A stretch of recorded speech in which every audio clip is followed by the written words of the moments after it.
What is up, YouTube? It is 9 months later from when I, was trying to do this whole build series on YouTube, and I don't know. It was fun for a minute, and I've got a bunch of other videos. I was gonna keep doing it, and I just have too much stuff going on. Didn't get around to putting it all together. Didn't make it happen. I have had a few people reach out though, asking how the truck was coming along, and here it is. We did make it to Rocky Mountain Race Week. Did the 12.0 class. I did not get a roll cage put in it, so we were limited to 1150. So ran the 12.0. And we had her turned down quite a bit just to. It works. It works real good. It really does for what it is. Just a junkyard 4.8 liter, some ported 243 heads, and some head studs. Otherwise, it's bone stock, and then it's a manual valve body 4L80, and it just works. The first 2-3 days of racing, anyway, we did all right. We were in second and third position for a little while. Ended up finishing fifth, and it's been a minute now, but when I say that class anyway, my camera cut off for some reason. When I say that class was tight, I mean, I think there was like 40 cars in that class, and at least the first 10 to 12 cars were like a hundredth of a second difference. I mean, it was 12.0 such and such and whatever. We finished like a 12.04, 12.05 average. First and second place for both at 12.01. All right, let's try this again. I don't know what's going on. Cheap Amazon batteries throwing a fit here. Anyway, class was super tight. But we finished fifth, and that was, oh my God, way better than I ever anticipated on doing. On fresh setup, not knowing anything about, how the truck was going to act, what I was doing, I was just freaking tickled with it. So it worked good. Towards the end of the season here, we ended up getting into a little more like bracket racing at our local track. So that was fun. Still learning. In the whole grand scheme here, I'm pretty fresh to the sport in itself. I just kind of like to go have fun, but this thing works. And it's really motivating to, have this thing go out and just rip. And it really just pushes you to want to do better. So I'm really excited with where it's at. All right, current battery setup, because my cheap Amazon batteries apparently don't like being cold.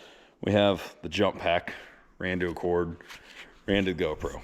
So anyway, I don't really know where the fuck I'm at this point. The thing's working though. It's done, it runs, drives, it does the stuff and things. So just real quick walk around. Rear end, it's an 8.8, we narrowed it. Caltrax, split monoleafs. Calvert rear adjustable shocks. Calvert front shocks, just 90-10 shocks.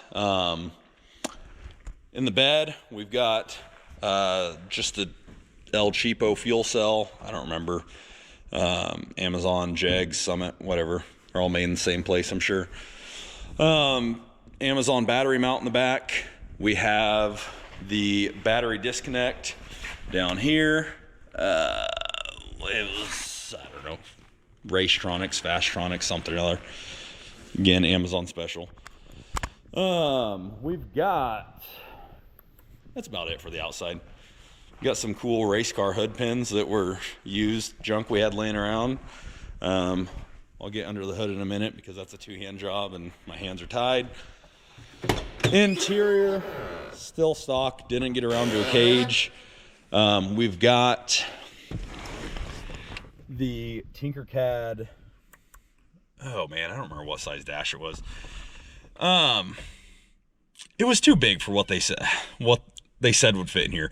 Reversion Raceworks does sell a dash kit for the Tinkercad dash, for their smaller one. But the price difference between their dashes, like, I'm going to get this wrong, so don't quote me on this, right? But like a 7-inch dash is like, I don't know, $500. 11 inches or 9 inches, God, I should have looked this up, is $550, and you know, like the next size bigger is $600, right? Well, how do you not go with the bigger dash for, you know, $50 more or $100 more? So this is what we've got. Shut the radio off. And I fucking love it. For the price that you pay for this dash, I mean, you can't beat it. They still put out updates. There's a new update that's either coming out or is out. I actually haven't looked to see yet. But they just posted about not too long ago. Fully customizable. There's multiple screen layouts. The last one you can completely set your own. It does integrate with the Holly, so it's just plugged straight into the Holly. GPS speedometer on it. You know, whatever. The stock or the factory trim bezel, I just kind of cut around it until it fit in there, and truthfully, it's not even mounted. It's just, you know, it just fits just right. It's a press fit, and it doesn't come out unless I take it out, so it works. I ended up removing the HVAC. There's no heat, no heater, no blower, nothing at all in it. This is where the controls originally were. I made this piece and 3D printed it. I don't actually have screws in it, so that's why it's loose and sitting here. But it holds the Holly 3.5-inch screen. The Holly is not mounted, just kind of floating down there and where it's been. That was a temporary permanent fix. Shifter, went with the Motion Raceworks shifter. I was going to go with a different shifter. I fucked around too long. The lead time on it was 4 weeks. It was 3 weeks until race week. So Motion Raceworks shifter, they had it in stock. Got it here in no time. I did modify it. I have it, originally this comes with 2 switches in it, one for park and one for neutral. There might be one in reverse. Don't quote me on that. There's only 2 switches. I don't remember where they're at. Anyway, I wanted a switch on overdrive. I have a toggle switch here. This is for my converter lockup, but I have it set to where, and I'm kind of thinking about changing it because I want to see if I can lock my converter up in 3rd gear, what it'll do when racing. But anyway, for right now, I have it set to where the converter doesn't lock up. So even if I turn the switch on, the converter won't lock up until it's in 4th gear. So as soon as it, you know, clicks into 4th gear, shifter, you pull, anyway. I always fuck this up. I'm used to it now, but no, I'm trying to show it. I fuck it up. Squeeze, release, slide back, squeeze again for 4th. Anyway, when it's in 4th, it closes that switch, which then feeds the rest of the circuit, locks up the converter. That's the only gear the converter will lock in because of that switch. Again, I might change that. We'll see. I might play with it. We have the Extreme Automatics manual valve body in this truck. It does come with a Pro brake, so that's what this button is here. I do not use the airbags, obviously. So what I did, I could take this off and show you, but anyway, ran this wire down through basically like the brace, right along the bracing of the steering wheel, and then I cut the connector end off of the clock spring where it would go to the airbag, and hooked up the button. And then on the other side, same thing, cut it and ran one end to ground, the other end to the trans brake. Yes, no, something on. Anyway, trans brake's right here. This is also my 2-step. So we have another toggle switch over here to activate the trans brake. If I don't have it on, then this is just 2-step. If I do have it on, then it's trans brake and 2-step. I don't know, you might be able to hear it click. Yeah, you should be able to hear it. So anyway, this switch here is what turns on my trans brake. And that's about, button here. I think Simple Stage is the brand. Just the cheap, basic bump box. It was like $100 on Amazon. It does work. I've played with it. This is supposed to be your adjustment, and I have tried to turn it down. I don't know if it's slacking my drivetrain, if it's just the way this bump box is, or what. and I'll put a clip in at some point or another. But when you bump this thing in, it is so violent. I mean, the whole truck like lurches forward and it wants to rock forward and back. And anyway, it works though. I was having issues with this thing taking forever to come up on boost. When, you know, I'd get in, I'd light both bulbs, and then I'd sit on the trans brake trying to get it to come up, and it just wasn't coming up. And so I'd have to sit on the light forever. And during race week, it was okay, because index racing, during, you know, any other sort of bracket racing, not okay, doesn't work. So bump box, cheap, and it works. We can cut the video for a second. I'll get the hood popped. We'll show we'll show under the hood real quick and go from there. All right, so this is where the magic happens now. We have 2 turbos, and I think I did have it all mocked up at one point. Just wasn't completed at the time. The kit itself, if I had to do it over, it works. It's functional. Honestly, it works great. I should have shown in here. Last pass of the season, turned it up a little bit, and it's still on pretty conservative timing. But I think we're on 16 pounds of boost, and it ran a focus 10-1 at 135 mile an hour, 1.660 foot.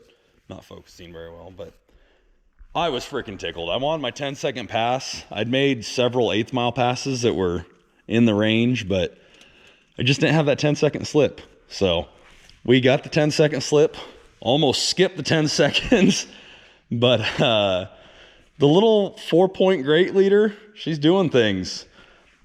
The cheap turb skis, they're doing things.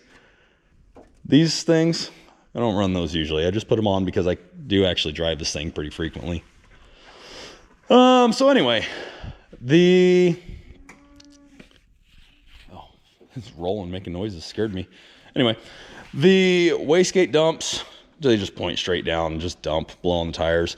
Originally, they snake up here, do all sorts of funky, magical things, and same with this one, supposed to do some magic, and I could make them fit. This side was the side I didn't like because it was right next to the charge pipe. So, you know, it's heating up that air you're trying to cool down. I didn't like it. So we just dump back here for now. The oil lines, here's the problem with this kit. It comes with a sandwich plate for the oil filter.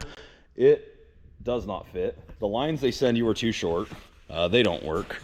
The turbos are water cooled, which is okay, but it's just so much more clutter. I hate it. I would really like to get rid of that at some point and get some better turbos, but for now it's working. When I do something also, like, I'm not gonna lie, I kind of cheap out 99% of the time. If there's an Amazon special, I'm probably going that direction. So, coolant reservoir, Amazon special, Evil Energy, along with 99.9% of my fuel lines and fuel fittings, they work. I've used them several times and they work. I've yet to have any leak. You know, you could spend hundreds of dollars on it, and I get it. There's going to be people that'll throw a fit about it, but like, it works. So I just don't fight it. The truck intake, I needed fuel rails for it. No one sells fuel rails for the truck intake. I don't remember what rails these were, but I had to get pretty custom to make them work. But they're on there. Over here, same thing. Chinesium, Amazon, catch can, breather, whatever. I've got one side or one valve cover tapped and put an AN fitting in it. This side's just the oil filler. And it works for now. It's another temporary permanent. We have no power steering, no AC, no thrills. We've got as basic as it gets. Tensioner, crank, alternator, water pump. I do have issues with this belt sliding off more often than I'd like, and it's actually started to rub through this because I forget about it. So I would like to figure something out there at some point, but it's working. I drove this thing from BFE, Kansas to Oklahoma City to start race week. We did the whole trip and drove it back. It's been a minute, but I want to say we put damn near 2,000 miles on this thing. Just right off the bat, got her together and sent it. Boost control, we're just using a basic 3-port Mac valve. Have the lines run, just running off boost pressure, boost reference. Not doing CO2 or anything currently. I don't remember what all I talked about on intake before, but just, again, Amazon Chinesium 92 millimeter intake, or throttle body. These charge pipes, I fought them forever trying to get them lined up right. I had to get some different couplers and whatnot just to make it all work, but I did finally get it to fit right. Same with the exhaust, fought it quite a bit. The V-band clamps that they send you with this kit are absolute junk. I've replaced every single one of them at this point because they just do not line it up at all. Also, the flanges that are on these are not, I don't know what the proper word is for it. They don't mate together. There's not a lip on one side. They're just a flat, plain, basic V-band. So it fights you a little bit. It does have some exhaust leaks because of it. The better clamps have helped that, but again, another thing that will probably have to be changed at some point. Chop them off, put some better V-bands on them. Have just a cheap Amazon steam port kit, nothing special. The turbo drains, I'm running the ICT billet timing cover. I'm running truck accessories with a spacer for the water pump. It does make it a little tight on the front. Did have some cooling issues for a little while, mostly have it sorted now. On long trips, towing, because we pull a pop-up camper with this thing for race week. It does try to get a little hot, especially under boost, which I think a big part of that is because they're water-cooled turbos. Otherwise, it does all right. I have 2 big flex light fans in front of the radiator. Front end, got the intercooler tucked behind there. I need to do something different with clamps. Again, another temporary permanent. I just haven't fixed them yet. But nice little touch. We took the GMC letters off the old grill. Ended up having to cut most of the grill out to make it actually fit. So I needed the GMC badges on it, and they have little studs on the back where the nut would hold them tight. And we just kind of stuck her into the intercooler. Custom that way. But I think that's pretty well the gist of it under the hood. Nothing fancy. I had some cheap ceramic spark plug wires. Most of them burn up at this point. Now I'm just running stock plug wires with boots. Did have to do the hooker steering shaft. The header I had to dent just a little bit because it was still pretty tight. So that's all good now. My wiring's a train wreck. It looks ugly. It's, it's temporary. I'll fix it someday when I need it. Until then, it's temporary. So that's about the gist of it. We'll shut the video off again, throw it up in the air, show you the underside, and that should have us pretty well wrapped up. Okay, real quick. Dash, Tinker Electronics. I might have butchered that the first time. They sell a 5-inch, 7-inch, and 10-inch. And the 5-inch is $525, the 7-inch is $550, and the 10-inch is $600. So again, for $50, like, how do you not go with this beautiful 10-inch dash? And it's 3D printed. It's not, anything super fancy. It's no Holly dash. But when it's half the price, how do you complain? And if you haven't, look up their Facebook page, Tinker Electronics. I just got done looking at it. They just put out an update pack with a bunch of different layouts, and they look beautiful. I'll be putting those on right away. All right, we got her up in the air. Take a look underneath. We've got black lung. Anyway, got trans cooler. The individual that makes it is out of Salina, Kansas. Small, just kind of small business. thing he sells is trans coolers. Can-made performance. Check them out because this was a hell of a deal for this whole little setup here. We've got the lines running off of the Jesus Christ. We've got the lines running off of the frickin' tank, whatever the hell you want to call it. Gosh dang it. God, what did I do? I think dual 8 ANs into the filter, 10 AN up to the fuel pump.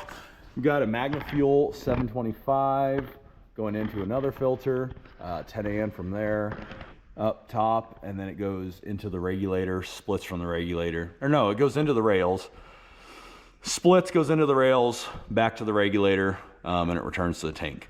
I have my flex fuel sensor right up there. I'm having issues with my flex fuel sensor. I'm using the Sloppy Mechanics harness that just plugs directly into the Holley. It's a 2-in-1 harness that does flex fuel and the alternator. And I don't know what the deal is. I don't know if it's because it's so close to my fuel pump, if there's interference, I don't know, but it cuts out all the time. So we're not currently running flex fuel timing. I run flex fuel almost always in this thing if it's available, but I do not, it doesn't benefit because we don't do the timing. Have a high quality homemade, whatever, you know, whatever that thing's called. It's late, I'm drawing blanks. Oh, what do we got here? Anyway, so we have our exhaust comes down, goes into the Y pipe, and I have a dump that I've made for this. But I've also gotten old and I hate having a loud, obnoxious exhaust. And this stupid little MagnaFlow muffler makes all the difference in the world. I mean, this thing it's just quiet. I fucking love it. It cruises along, it's straight through. We tuned it with this muffler on. I've made all my passes with this muffler on. I don't even run the dump. I just run this. It's nice, it's quiet. Cross member. Last video, I was trying to reuse the original one. I had made it fit. That mount that I was talking about, I'd cut off, flipped it around. It did work. The exhaust did not clear it. So we took it out. I just single freaking bend, cheap, easy, cross member or trans mount, whatever you want to call it. Simple, done, easy. Transmission, 4L80. Jake stage 4 rebuild kit, no electronics, did it myself. Amazingly it works. Extreme Automatics manual valve body. The let's see, on the connector side, wherever it is, it comes with a 2-pin connector, one wire for the trans brake, one wire for the torque converter lockup solenoid. I changed it out, I believe, don't quote me, I think it's a 700 R4 or a turbo 350, one or the other connector. The valve body comes with this little billet adapter that goes in there for the connector. This other connector is the same size, fits in there, but it's 4-pin. I have a transmission sensor wired up. I don't know, I've got it scaled wrong or wired wrong or something. It doesn't work correctly. It's on there, but it doesn't work correctly. It's oily as fuck because my oil fitting is leaking up top. So like I said, the sandwich plate that they send did not fit. The lines weren't long enough to reach the turbos. I am just using a T-fitting up top that goes in between the block and the oil pressure sender, and then running the oil lines off that. It's leaking a little bit. I should fix it. I haven't. The transmission, I did have to trim the ears off of it on both sides. I need to do the same with this little cover down here because it's rubbing on the exhaust a little bit. But that made the 4L80 clear. I did end up rolling the, actually I don't think I did for the transmission, but above the exhaust I had to bang the floor pan in, or the firewall, whatever you want to call it. I had to bang it in a little bit just to give me some more room. Frame, cross member, whatever is notched. I think I showed that already. Using the muscle car oil pan, just the Amazon knockoff version. Stock brakes, stock steering, it's all junk. It all needs replaced. Used a stock alternator power steering mount and just cut it off. There's our turbo drain lines. You can see them going into the timing cover. There's just have the heater core lines looped. Anyway, I mean, that's really all there is to see. Have our charge pipes, they run up. Had to trim the bumper quite a bit to get, or the impact bar quite a bit to get it all to fit. But that's pretty well it. That's really all there is to see. I mean, it's pretty basic. Said if I could do it cheap, I did, which, you know, isn't always good, but it works, and that's all I care about. So that's it. I'll throw in a couple clips of passes. One pass, we were at Thunder Valley, I think, and like I said, I didn't have bump box at the time, sitting on the line waiting for it to stall, or to come up on whatever, to build boost. Sitting there waiting, and the guy goes way before I do, and I get to the end and he decides to turn in front of me as I'm, you know, doing 110, 120, whatever, and absolutely locked up the tires. I was heated. I don't know how I didn't T-bone him. That would have been the end of it real quick. I'll throw that clip in here somewhere. Throw in my 10-second pass, and that's really all there is. I mean, it's doing the job. The old slow Noma. We also replaced all the Rock Auto magnets with Race Week stickers. So, doing things. All right, that's it.